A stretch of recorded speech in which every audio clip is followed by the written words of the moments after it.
Good morning. Welcome at the Turin Islamic Economic Forum. Today in this session we have four presenters, four papers. The panel will be with my colleague Rika Mulia. She's going to introduce herself. Okay, all right. Good morning for all of you, Mr. Brescia, Mrs. Claudia, and Mrs. Farah. And I am Rika Mulia. I'm from Indonesia, and then I'm a lecturer in one of the Islamic university in my place. It's Aceh province. So maybe that's all.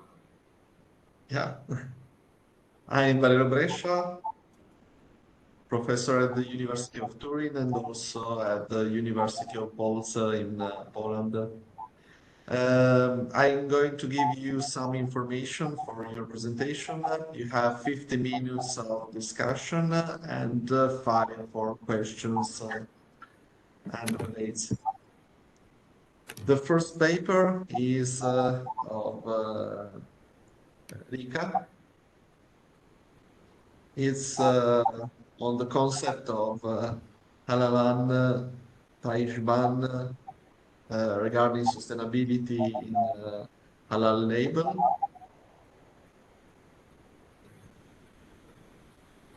If you would like to share your presentation and start. Okay.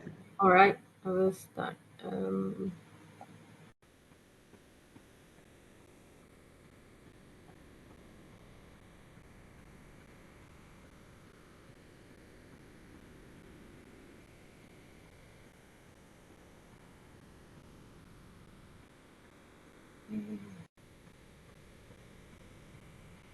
I already share.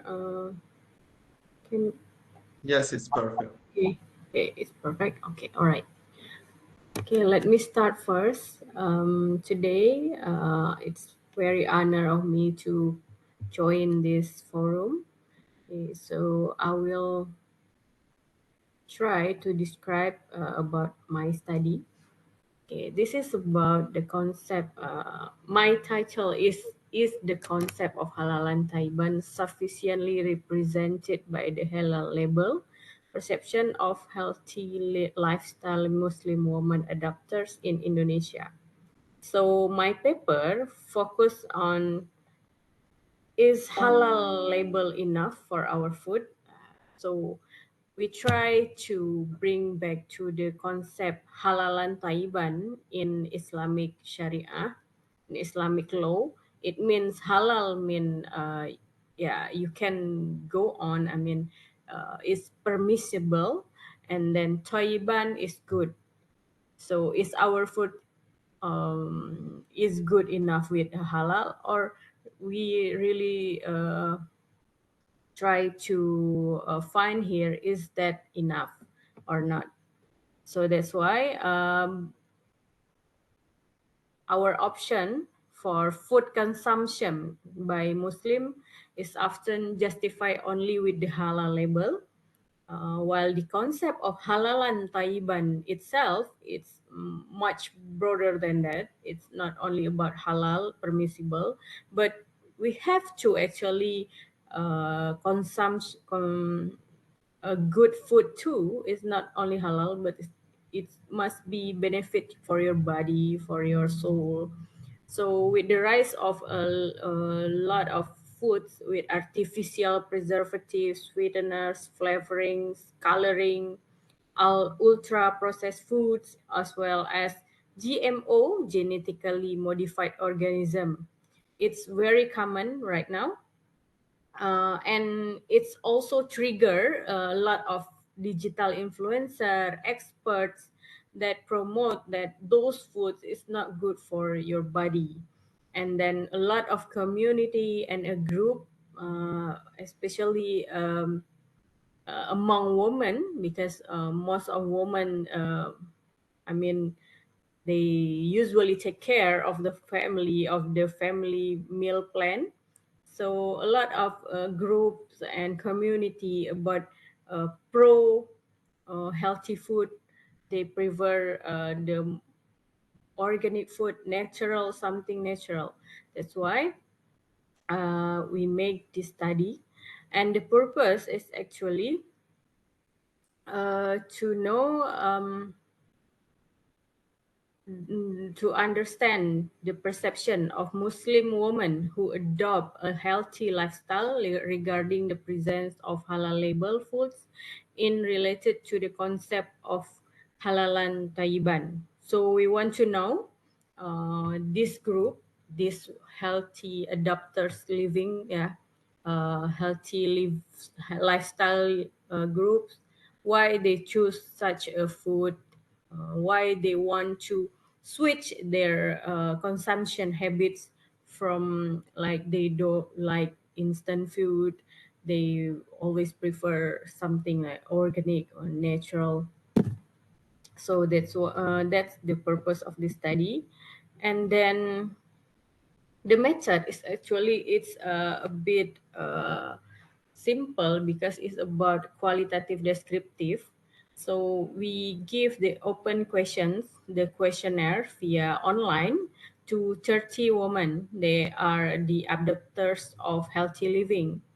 They are also Muslim in Indonesia. And then we describe their answers descriptively, because it's more to know what is their perceptions about the Halalan-Thayyiban concept.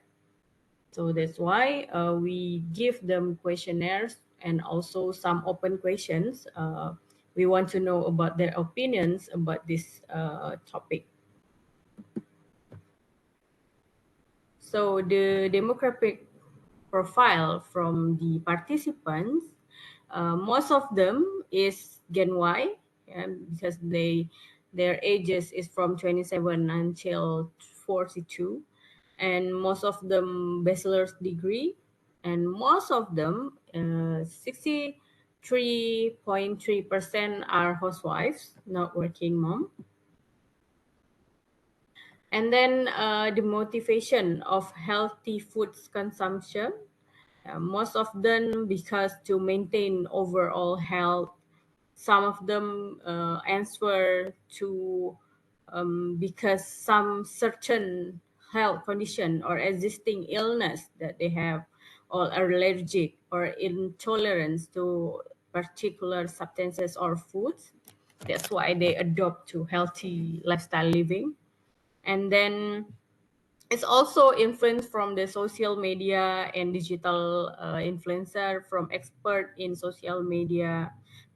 Especially during the COVID-19 pandemic, a lot of experts help expertise, and then the digital influencer that practice the healthy living, they are very famous back then.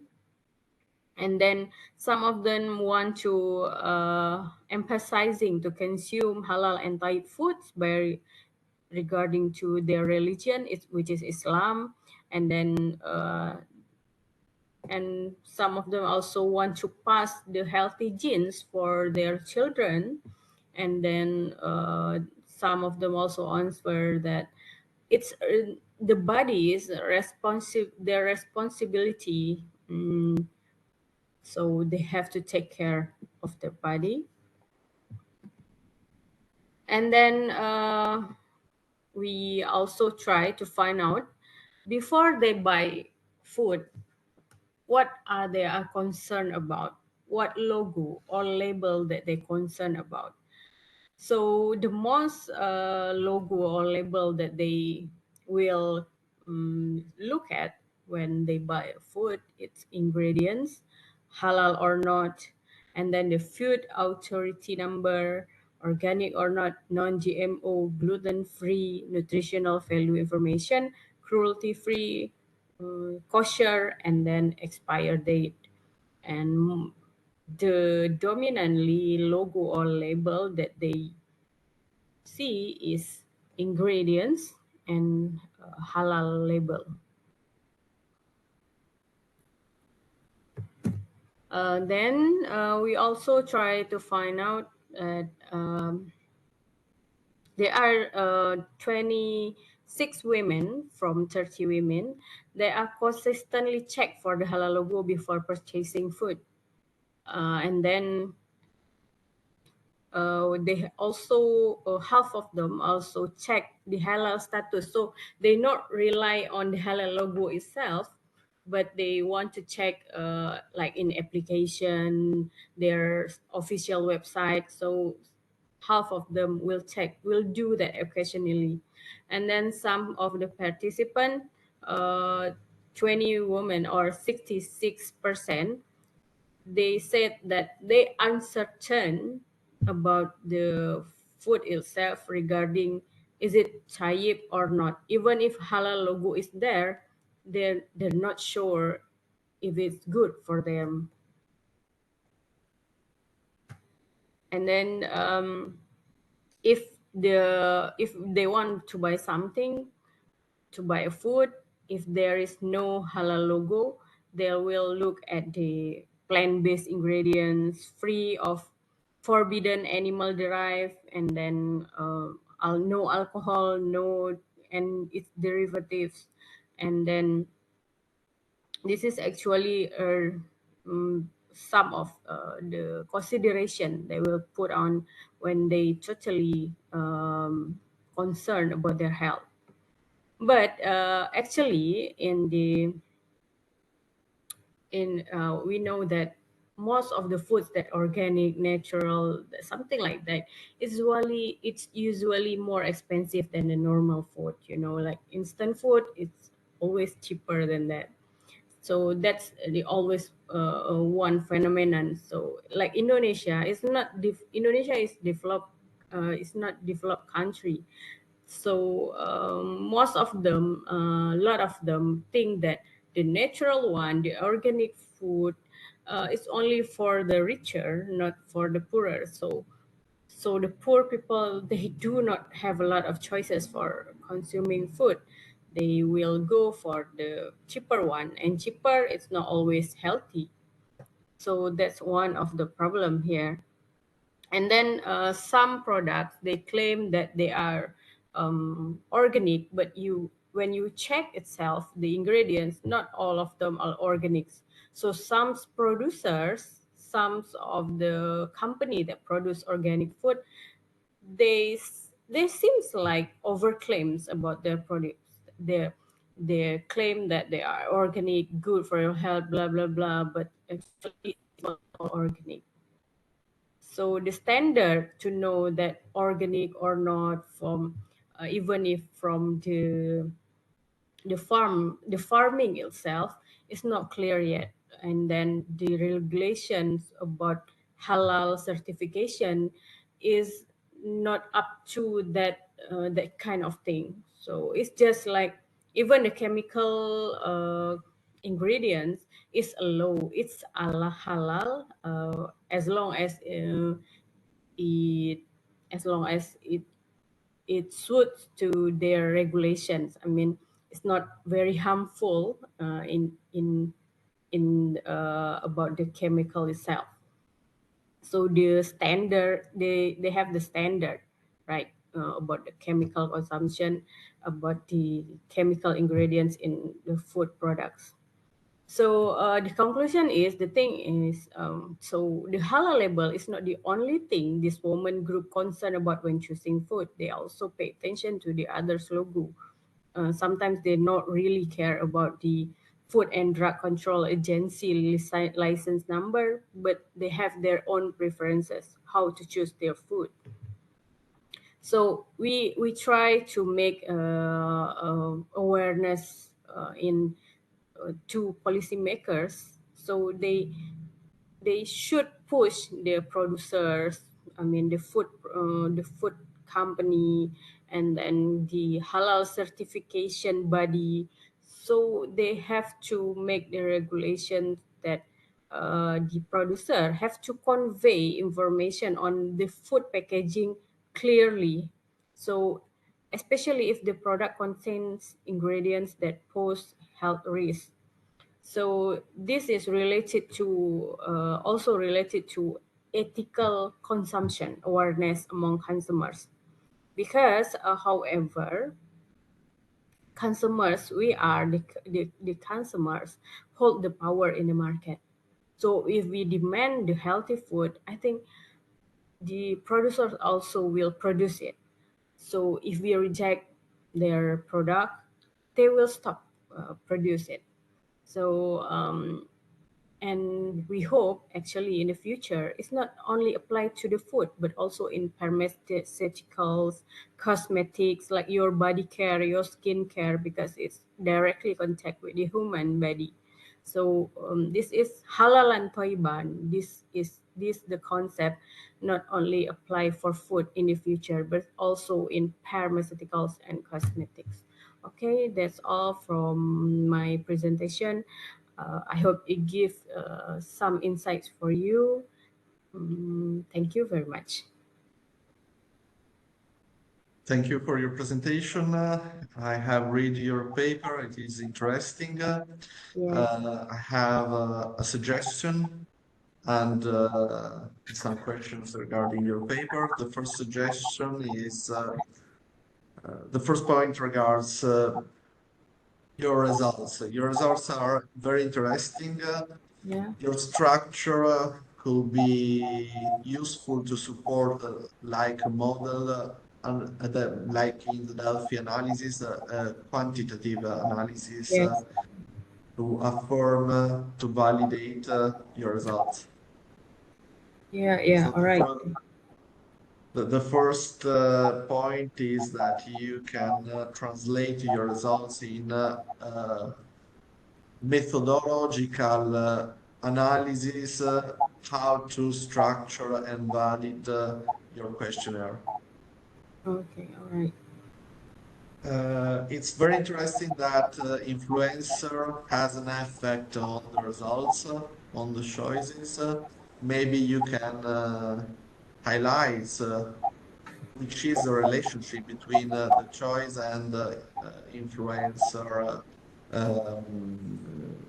suggestions, also on the specific label or marketing suggestions. I have a question. You have also talks about little simple in small communities. Yes. Maybe you have to highlight what does it mean, which is a significant quantitative number of people that you have to involve if you analyzed this kind of items. Okay. All right. Thank you for your suggestion. And this is actually a very simple method that we made, but actually, for the future research, I think this topic we can elaborate more if we have quantitative analysis, or we analysis more samples. It's not only 30. Maybe we can reach more than 100, more than 200, because the community itself, they have they become from the at first they come from the class, online class, from the digital influencer, from digital influencer that expert in healthy food, blah blah blah, healthy living. So it came up that there are hundreds of the, and most of them are women. I don't know why, but most of them are women. Okay, thank you, Mr. Brescia, for your comments. It's very insightful for me. Thank you again. Now we can start with the presentation of the second paper that regards again the halal industry and certification from another point of view. The presenter will be Farah Ahmed. Hello, everyone. Good morning. So, Good morning. yeah, I'm a writer for Islamic Finance News and then Islam Online. I'm also an investor, managing my family fund. So, my paper is on halal certification aspect. Kindly let me know if you can see the presentation.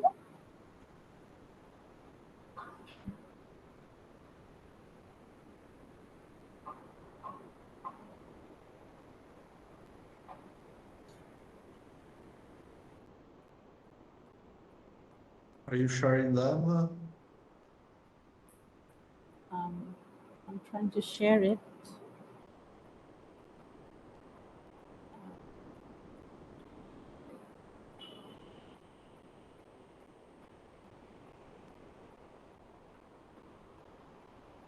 Do I need to upload it or?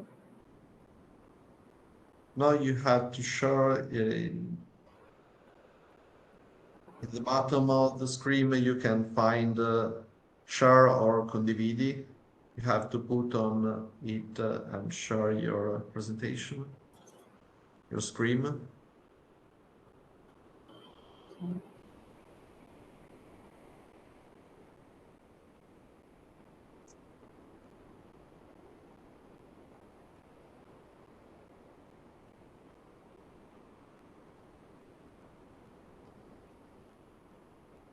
Or if you are not able, you can send me your email and I'll share them.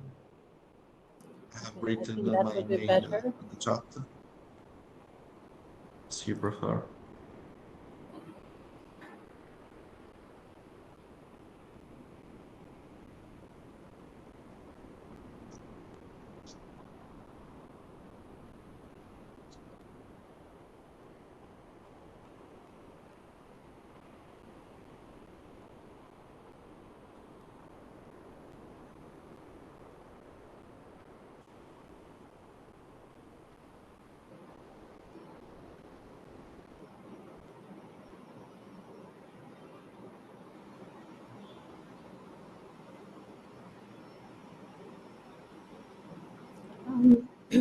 If you don't mind, if the other participant can start her presentation. In the meantime, I can send my paper.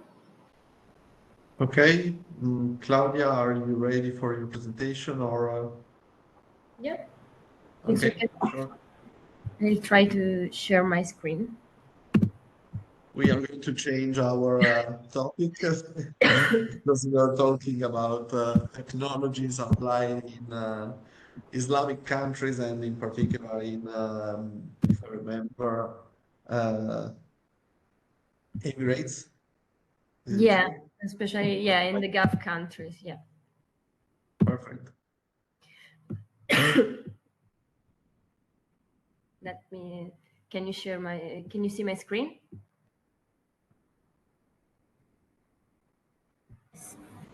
Okay, because my I don't know, but my connection seems to be bad today. Just 1 second. So you can see my presentation even now, or no? Yes, we are Yes, able to we can see see your it. presentation.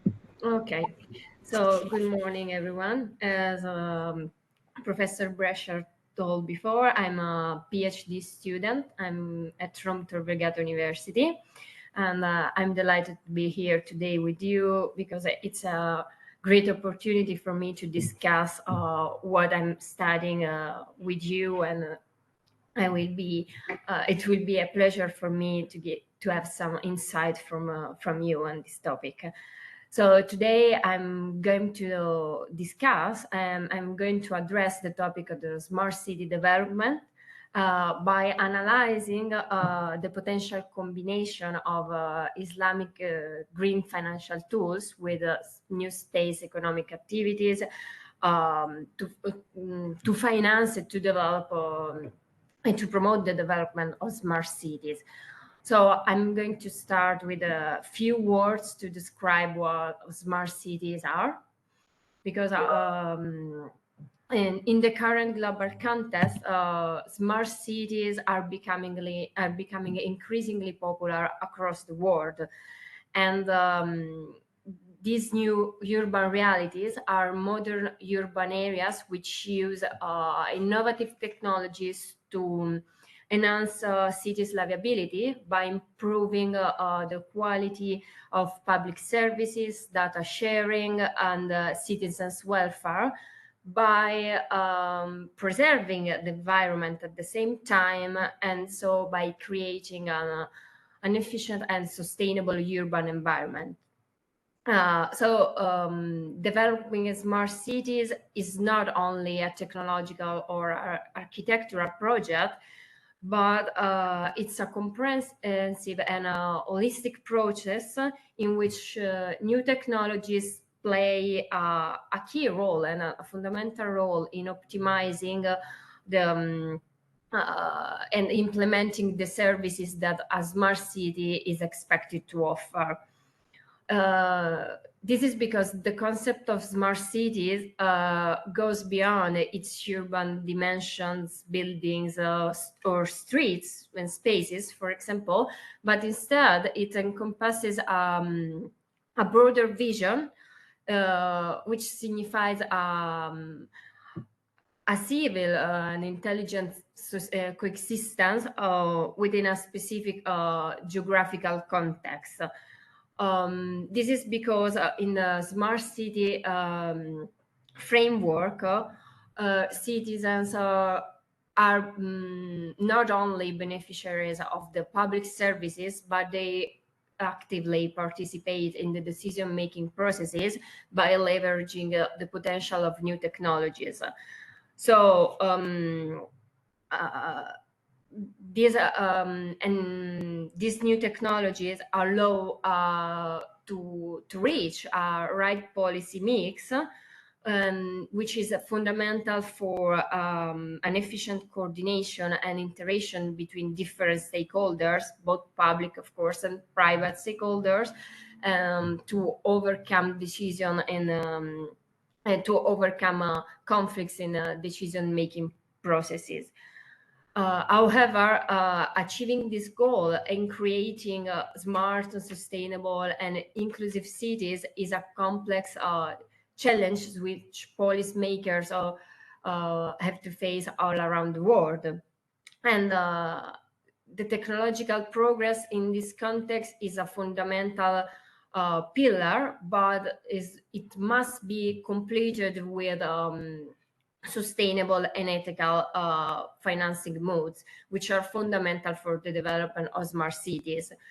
And so the financial instruments which can be used to promote the development of smart cities widely differ among different countries across the world, and as I told you before, may include both public and private funding, as well as hybrid forms known as public-private partnerships, which are becoming crucial for these new urban realities, as for the development of these new urban realities. So, in the context of the smart city development, I try to analyze the potential of combining the Islamic financial tools with new space economic activities as valuable tools, so as new opportunities which can be leveraged to promote the development of smart cities. So now let's delve into the detail of what smart cities are. So the Islamic financial system and space technologies can be available tools to promote the development of smart cities and to fostering the development of course, environmental and sustainable projects. The Islamic financial system is based on the Maqasid al-Sharia, briefly are the Islamic, the goals of the Islamic law, and poses a strong emphasis on moral and ethical investments, socioeconomic justice, and environmental sustainability. So due to its feature and due to its principle, we can say that the Islamic financial system is a quid pluris, since it's not only provides ethical and sustainable financial instruments such as green sukuk or green takaful, which are of course compliance with Maqasid al-Sharia, but they are also in line with contemporary needs, such as the achievement of the SDGs, which are fundamental for the development of smart and sustainable cities. So some scholars define this combination of social and financial aims as halal plus or taib. Taib, which means is a concept that goes beyond what is lawful and unlawful, because it provides something extra beneficial for human beings. And this concept, according to some scholars, can be crucial in directing the increasing Islamic capital tools towards sustainable business and, of course, towards sustainable business opportunities, which can be crucial for the smart city development. So in this context, as I told you before, along with the Islamic financial system, even the space economy and new space economic activities can play a key role and can be crucial for the development and of more sustainable, efficient, and inclusive cities.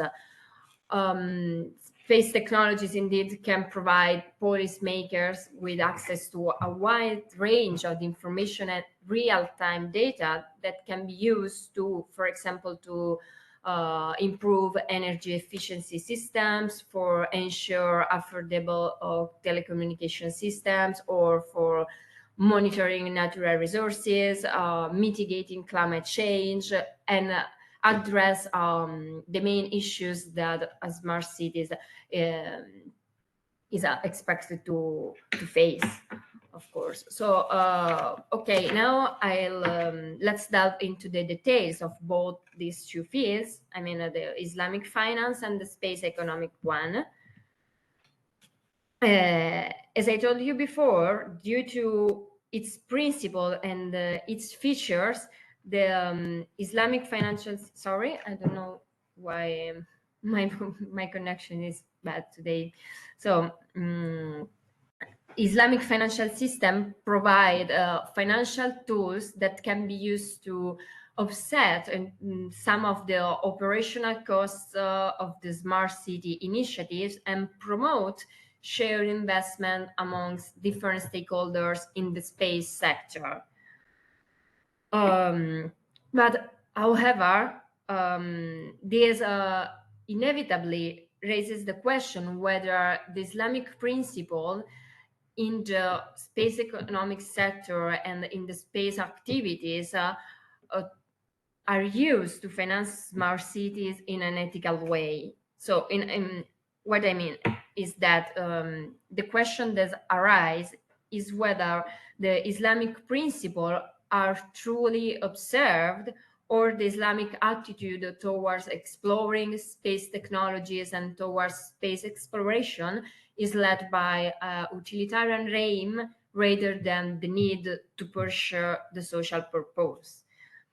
I mean, in other words, do these space investments provide a real distribution of profits, and do they have a positive social impact, and which means that they are really in compliance with the Maqasid al-Sharia, which should guide these investments, or these principles are invoked instrumentally to justify a general benefit for the Ummah. The literature does not appear to give a clear and detailed answer to these issues, but the most plausible hypothesis is the one according to which the Islamic principles in the space economic sector and in the space economic activities are invoked to justify a general benefit for the Ummah, and this hypothesis is further completed, even supported, if one considers the outer space and the space sector as a common good under the Islamic law, or according, of course, to the Islamic law. This is because, according to the Islamic law, common goods should be used to pursue a social purpose without reducing their availability to other users in society, both of present and future generations. And of course, this is fully aligned with the principle that animates the Sustainable Development Goals, I mean the UN SDGs, of course, but also with the principle that animates the new space economic activities. And so by providing a valuable alternative to the conventional financial system or the conventional banking system, the Islamic finance has been instrumental in fostering the development in fostering investment in the development of in the renewable energy sector, as well as in incentivizing increasing capital flows in the new space economic activities, which are fundamental and which are crucial for the development of fully integrated, synergetic, and of course, smart and sustainable cities. This is because the goal of the new space economic activities is to generate economic value by using resources in space and related technologies to benefit both the Earth and space-based enterprises. As I told you before, within the new space economic activities or within the new space economy sector, space technologies play a fundamental role for the development of smart cities, since they can be used to develop, for example, green energy solutions such as solar plants or other renewable energies solutions, which are fundamental for the reduced fossil fuel consumption, and which of course are the core basis of these new urban realities. Or for example, Earth observation systems or technologies that can be used to monitor and managing natural resources, can be used to mitigate climate change or to improve better urban planning, such as, for example, the transportation network, urban transportation network, and many others activities which are crucial for improving efficient and sustainable services in smart cities. Therefore, for example, space data can be also used to can be also be a valuable tool of information for policymakers by providing them with access to real data and information, which enable transparent, fast, secure, and sustainable smart cities. For example, space-based data can be a valuable source of information because they can enable a better city management in all which sports, and this is because we can reach and secure and sustainable smart city. So now I'd like to show you some of the common features that I find by analyzing these two apparently different fields. However, to support the development of smart city, the potential of space technology to serve as a platform for green investments can be huge. This is because, as I mentioned you, space technologies and space economic activities and the Islamic financial system, especially the green financial system, share a lot of similarities and they have a lot of common features. These similarities indeed make them valuable tools to support both sustainable urban development and sustainable economic growth while protecting the environment, for example.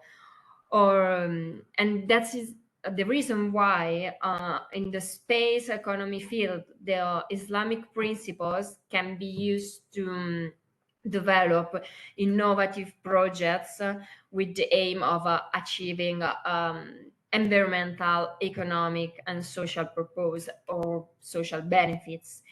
This is particularly true because both of these fields, I mean, the space economic and new space economic sectors or new space economic activities and the Islamic finance strongly rely on ethical issues and aim to foster long-term sustainability. Another common feature is that both fields prioritize resource allocation and investment decision to maximize return in a socially responsible way. And another one, and I think that is the most interesting one, is that both have an emphasis on minimizing risk and maximizing profit, particularly those that have potential negative environmental effects. For instance, space activities and investments involves, due to their nature, significant risks, and the use of takaful or retakaful, as well as the green takaful and the retakaful, could be a valuable tool for the development on the space industry in the MENA region, especially, for example, in the Gulf countries. And because these instruments can provide an Islamic ethical framework for managing the financial aspect of space activities and the related risks, which are crucial for developing sustainable and inclusive cities. For instance, among the various and different takaful insurance companies, the Al-Matak Takaful Dubai is a clear example of one of the main companies which are actively investing in the space sector to promote the development on social and environmental projects, which of course at the end have a positive societal effect, and not only the economic one. This is because the Islamic green finance and the space economy sector have therefore the potential to mutual benefit, especially in terms of sustainable and technological development, along with, of course, economic growth and environmental preservation, which are crucial for these new urban realities. So to sum up and to conclude, as the effect of the global warming intensifies, the need to a transition towards more sustainable and smarter cities is required. And in this framework, I try to combine the potential of fostering the interaction between the Islamic green financial tools with new space economic activities to promote more sustainable, smarter, and resilient cities. Indeed, this is because the successful functioning of smart cities relies upon a large processing and storage amount of information and data, and only through the use of cutting-edge technologies and innovative technologies such as the space ones, for example, or the big data, or the AE or blockchain technologies, which are all of these technologies based on the space technologies, most of them, along with an increasing collaboration and among with different stakeholders, is possible to analyze this information in an efficient and effective way. And for its part, the Islamic Green Finance can provide innovative financial instruments such as Green Sukuk or Green Takaful, as I mentioned you before, which provide much needed funding for sustainable urban infrastructure projects. And Islamic finance can foster the growth of socially conscious, responsible, and sustainable space activities while offering investments a way to reduce their financial risks. However, to achieve this goal, there are several challenges which must be addressed by policymakers across the world to ensure a successful integration of these two new, apparently new sectors. And among these, for example, the need of a well-defined regulatory legal framework, for instance, as well as a strong commitment to the development of new technologies, along with the costs of related to the technological deployment. And this is fundamental to realize the ambitious project of smart, sustainable, and fully interconnected cities.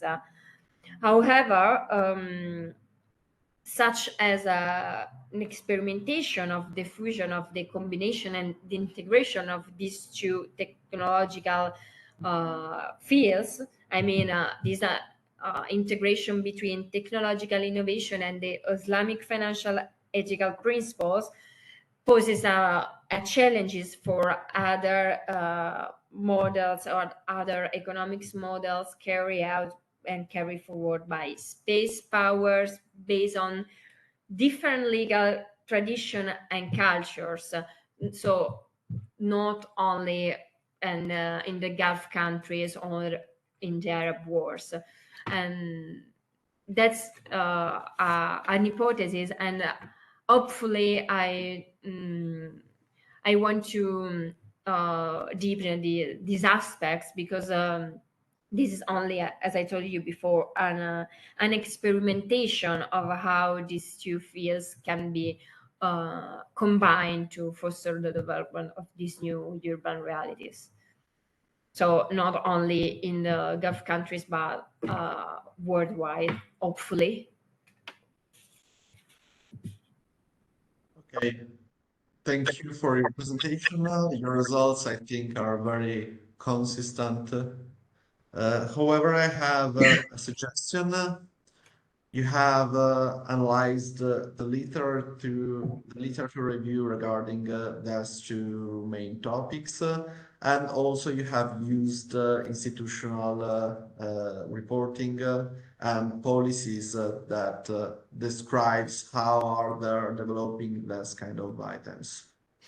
My suggestion is to clarify at the beginning using the literature review which are the main items and the common features, and then using a qualitative approach, maybe through Atlas or other software, the way to highlight sentences and the declaration that defines that those kind of features are realized in both the context and approaches.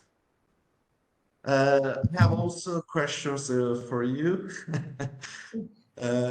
According to your analysis and evaluation, do you think that this kind of approach and features and tools are more shared in higher gross domestic product countries, or is it also applied in other Islamic countries? Oh, that's a great question, because as I told you before, it's an experimentation. So I try to analyze what apparently seems to be. I think that choose to focus my analysis on the Gulf countries because they have lots of documentation. I mean, for example, the Kingdom of Saudi Arabia or the UAE. So I think that in the near future, other Islamic countries can or try, can apply this this approach to promote the development of these new urban realities, which means, of course, is not only, I mean, the technical project or architectural aspects which concern not only the cities, but a broader vision. I mean, a forward-looking approach, which aim to accredit the image of modern states compared to the Western countries, for instance. So I think that in the near future, even other Islamic countries can try to invest in this sector. Yeah. Okay. Thank you. Have you got other questions? Okay, we can continue with we can come back with the paper on Farah Ahmed. I have received your presentation, so I'm going to share for you the presentation.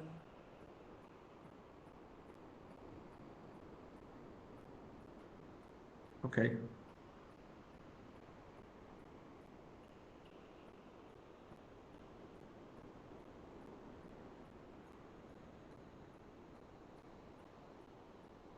We are not able to hear you if you are talking. Oh, I can't see the Okay. presentation. So yeah, I'm ready. Sorry for the inconvenience. The internet connection is a bit slow here. Yeah. Don't worry. Okay. Thank you, Professor. So, hello everyone. Good morning. Thank you for giving me the opportunity to present my paper here. My name is Farah Ahmed, and the topic of my article is Halal Industry Certification Aspect, Conceptual Framework based on the thematic study of the Quran. So the paper mainly relies on a previous study done on the semantic analysis of the word halal, where the concept was, where the word was studied based on the morphological analysis, corroborating it with the explanation of the Quran and the authentic hadith. So these are the 4 themes that have been identified after the semantic analysis of the word. The concepts, the themes are legislation, the practicality of the legislation, elimination of harm, positive multidimensional impact. So these 4 themes are then synthesized, and the conceptual framework was developed, based on which the 5 sectors in the halal industry were analyzed. The analysis was done based on the reports and research papers and company websites. So after the analysis, it has been found that elimination of the impurity is widely applied, and positive impact is something overlooked in the certification process. So I hope that this paper will assist the policymaker and other stakeholders in establishing a framework which will maintain the label's integrity, and eventually will help to develop more halal products and services, which can have an impact in boosting the economic and social impact. So in this paper, the Quranic themes were combined, and they were studied and they were used to study the 5 sectors in the halal industry. Future research can incorporate study of customer need and positive impact from the Sharia perspective to maybe develop an empirical model.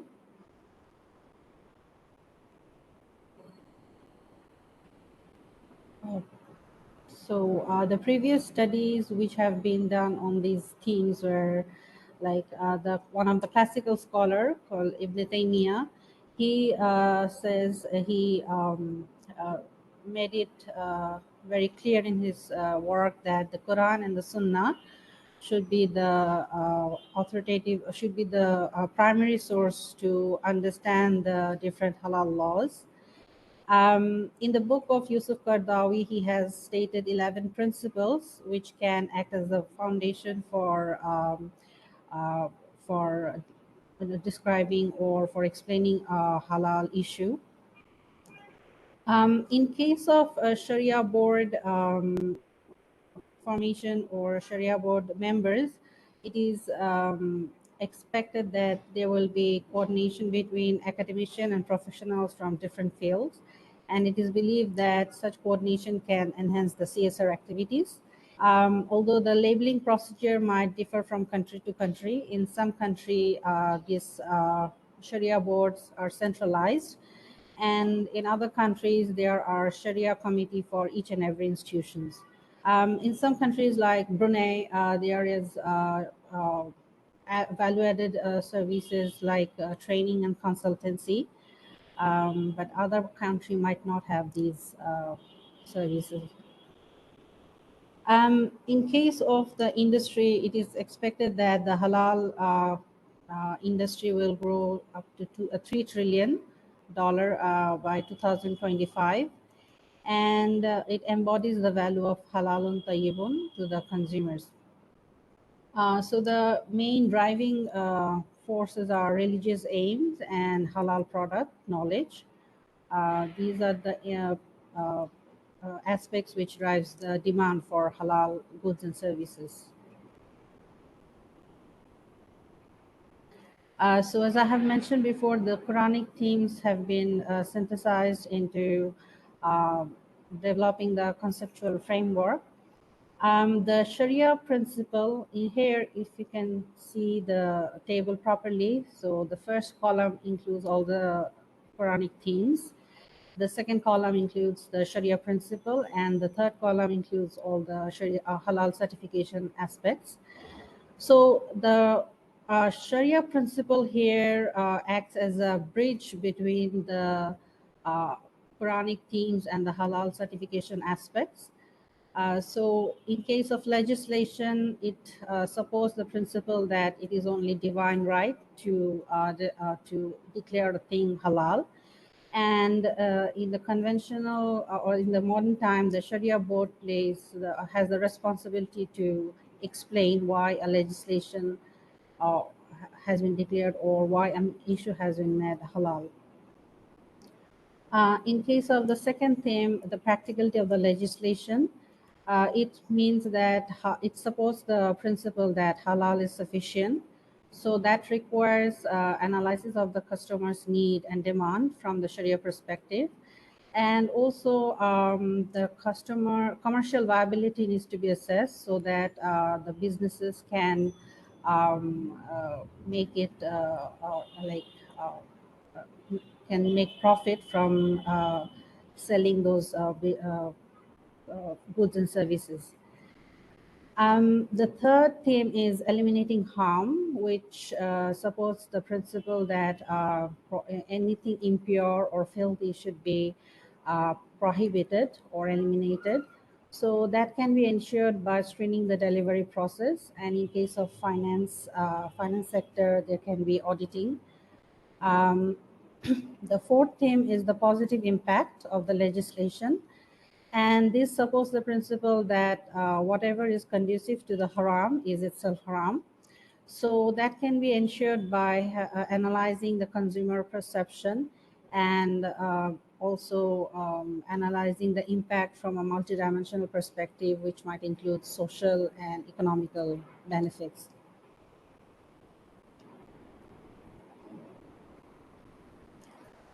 So based on the halal industry certification aspect, these 5 sectors were analyzed. It includes food, finance, healthcare, tourism, and clothing. So the result or the analysis shows that There is diversified Sharia board in food and finance sector. And in case of healthcare, tourism, and clothing, the government provides a guideline, which is followed by most of the institutions. Um, there is no international logo for most of these sectors, except for finance, where IFSB and IOFI are pretty popular among the institutions. It is widely followed. But then again, there are Sharia compliant stocks. They can have different certification, at least from 4 to 5 certification body. In case of consumer need, finance and tourism sector, it shows that the consumer gives value, or they take into consideration the ethical or the moral perspective of the goods and services. But in case of food, healthcare, and clothing, they values the conventional value-added services like income, hygiene, fashionable clothing, and uh, the modern problems, health problems that exist, like cardiovascular and diabetes.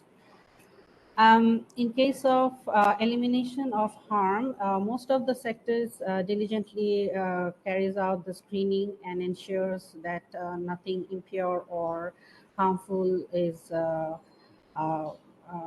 uh, is added in the, or gets involved in the delivery process. In case of positive impact, um, the healthcare has a guideline to ensure quality service, but they don't have any kind of reports on what they are doing to create an awareness, or how many patients they are treating in every in a critical time. And on the other hand, food and clothing, they don't have such studies. In case of finance and tourism, they do they carry out some researches on the social impact and the customer's perception, but it is not made a part of the certification process yet.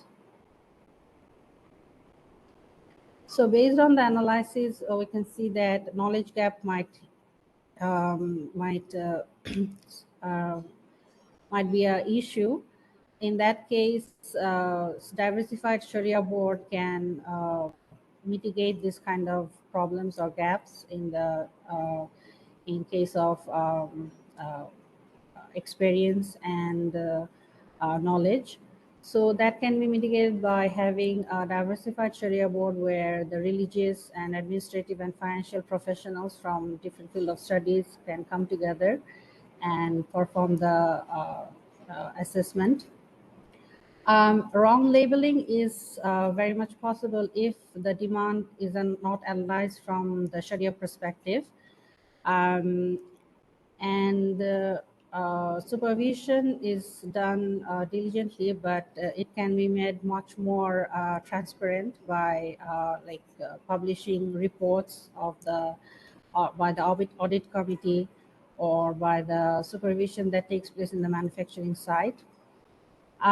Negative impact, they can be assessed by having multiple dimensional impact analysis, like which would include spiritual and social, economical, all these impacts. So the practical steps that I can recommend is that educational institutions, they can introduce courses which might reduce the gap between Sharia study and the field of and other field of studies. One such course can be methodologies of analyzing the Quranic text from scientific perspective. And there should be a research, which is already a part actually. Most of the Sharia certification body have their research department, but this research department can enhance the value or enhance the efficiency by developing tools to assess the need of the customers and impact measurement. Screening of the process should be also published in an article or in a report manner, so that the consumers get to know that how this screening takes place. Propagation of Islamic teaching and practices can drive the demand, increase the demand for goods and services with positive impact. And the concrete initiatives should be taken against the businesses which wrongly label the products and services as halal, because these businesses might eliminate other businesses with more organic halal goods and services. So thank you for listening to the presentation. If you have any questions, I would be happy to answer.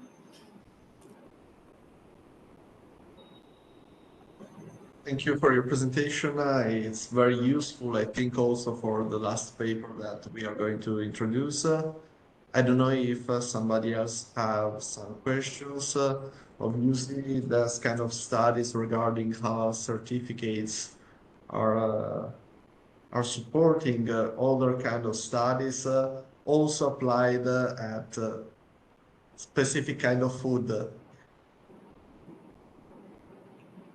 Have you got any question? No? Okay, so it's a pleasure to introduce the last paper regarding halal paradigm related to a specific kind of food. And the presenter will be Alessandro Zattolo. Thank you. Nice to meet you. Thanks for this great opportunity. My name is Alessio Zattolo, and I'm discussing. No problem. And I am discussing this theme of entomophagy, and of course, from an Islamic perspective, and entomophagy taboo in Islam. There won't be any presentation, and I'm apologize in advance for this, and I'll try to be not to take too much time. Okay, thank you. Well, in my research, first I started pointing that of course the Muslim community, the Ummah, actually represent the second largest religious group globally, with of course with a significant presence in regions that are highly susceptible to the impacts of climate change, resulting in implications for food security as well. And in 2013, the United Nations Food and Agriculture Organization, FAO, started a campaign promoting globally entomophagy, which is the practice of consuming insects as a sustainable strategy to mitigate the environmental consequences of dietary choices. Since then, indeed, the global market for alternative proteins has experienced a substantial growth with the edible insect markets that is projected to reach almost 10 billion by 2030, coupled with an expected rise in the halal industry in general to almost 115 billion by at the same time. Well, I try to of course to contextualize the study in our era,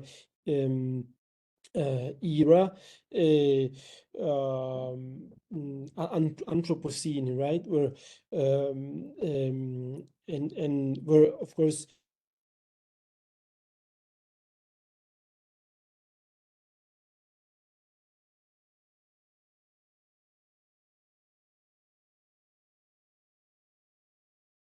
We are not able to hear you. I don't know if it is the connection or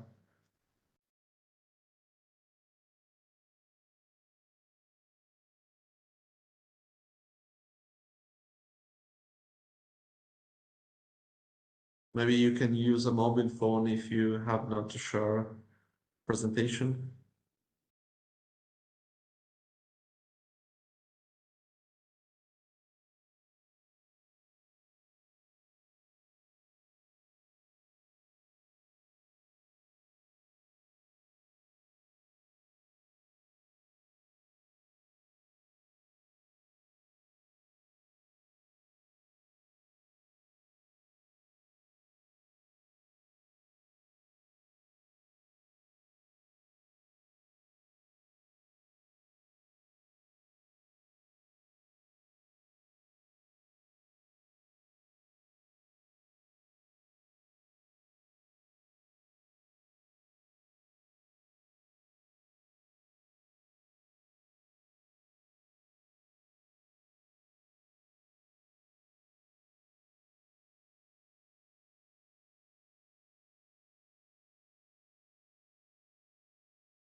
Can you hear me now? Yes, Okay, we thank are. you. I'm sorry for the inconvenience. Well, so I hope you didn't lost the I mean the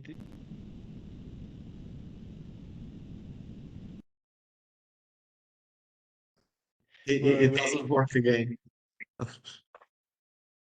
um,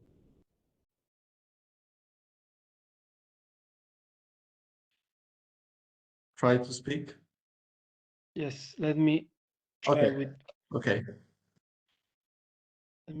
the others maybe.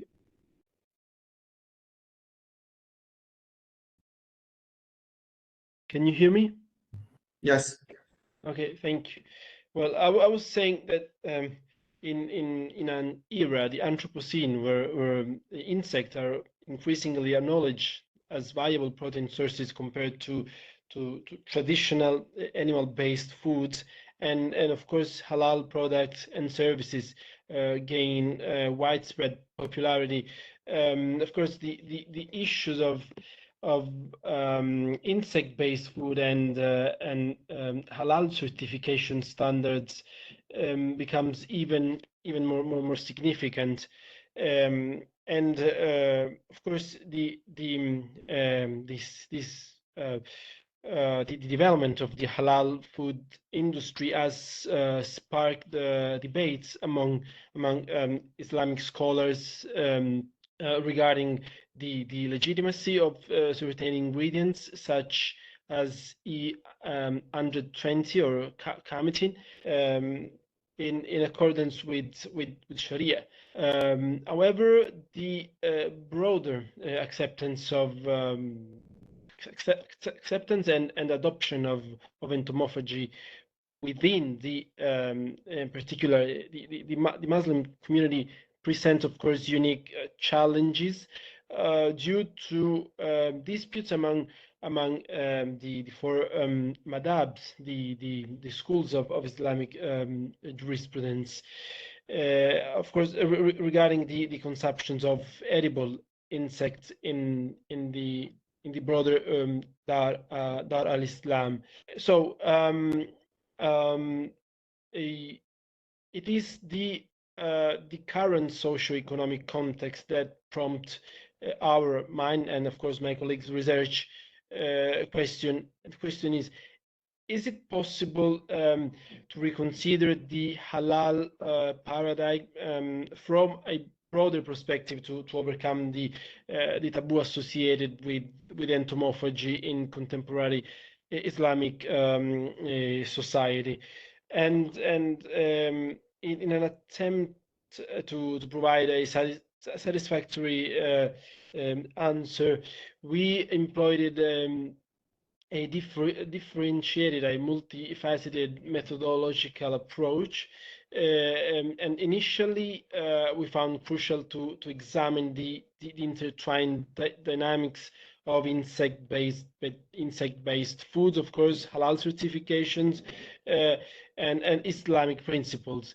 Then we emphasize the need to reconsider the practice of entomophagy, highlighting the importance of maintaining the balance between, of course, Islamic principles and political, social, and economic context and modern trends.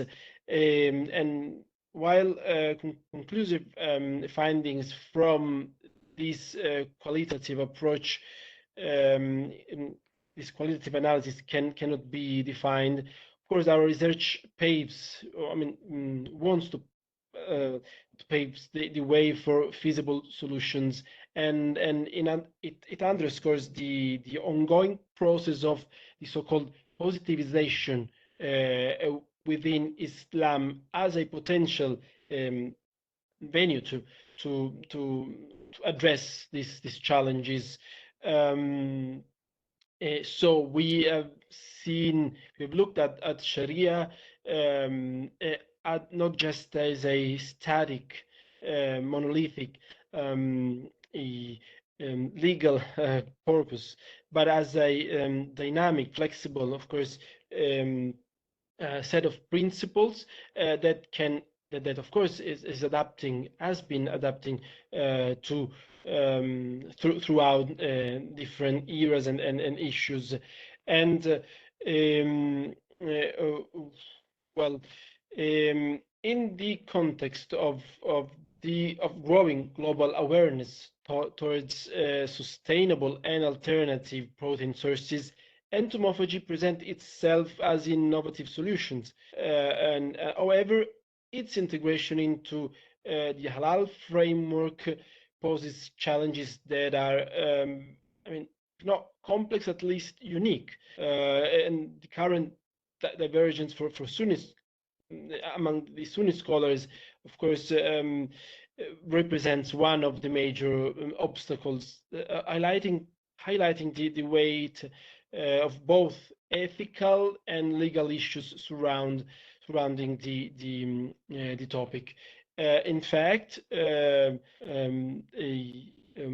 except for the Quranic locust, the debate about the halalness, the permissibility of insects, and whether they represent haram food remain open to this day. But as my esteemed colleagues said before me, it's not just about al halal haram paradigm, but the theme, the subject, of course, extends to the Halalan-Thayyiban paradigm. Like so, if something has to be, of course, permitted, law according to Sharia, but also wholesome, like it is a more omnicomprehensive paradigm that we try to afford, and so of course, before venturing into this lucrative field, actually, we thought, I mean, it is necessary, right, to anticipate possible restrictions and concerns of Muslim investors. So we've tried to consider through the halal tayyib paradigm the spectrum of all the stakeholders involved in the halal market, and so in this regard, we thought that the re-examination of halal paradigm on entomophagy in particular is essential to be reconsidered in the broader context of Islamic doctrine. And as proposed in the concluding chapter of our research, the hypothesis of positivization of Islam, which is the dynamic process, the flexible process of adapting Islamic laws to contemporary context, could pave the way for entomophagy to enter the halal food market. And of course, one element in our research remain clear, which is the need for an holistic and multifaceted approach to reconcile insect-based food, halal certification, and Islamic principle. The so-called positivizations of Sharia, which integrates ethical, environmental, and economic considerations, we suggest offers fertile ground for the evolution of broader halal regulations. However, research and academia have only just begun actually to delve into this topic, and this so-called positive approach not only addresses challenges, but we think it also and more above all opens up new opportunities, positioning actually the halal industry as a potential leader in consumer ethics. Thank you. Thank you. Thank you for the presentation. I think the topic is is new, very new, and it's a new stream of study that has to be considered. Maybe you also using a common framework. For instance, what it was presented by Farah Ahmed is it could be useful to analyze this new approach. I have a question because it's not clear for me. Do you think that the two different stream of thinking regards the impure view of this kind of food, or which is the main problem that affect the, the the using of this kind of protein? Well, of course, I do consider that it's not a question. I mean, the dichotomy between the two major school of thought, it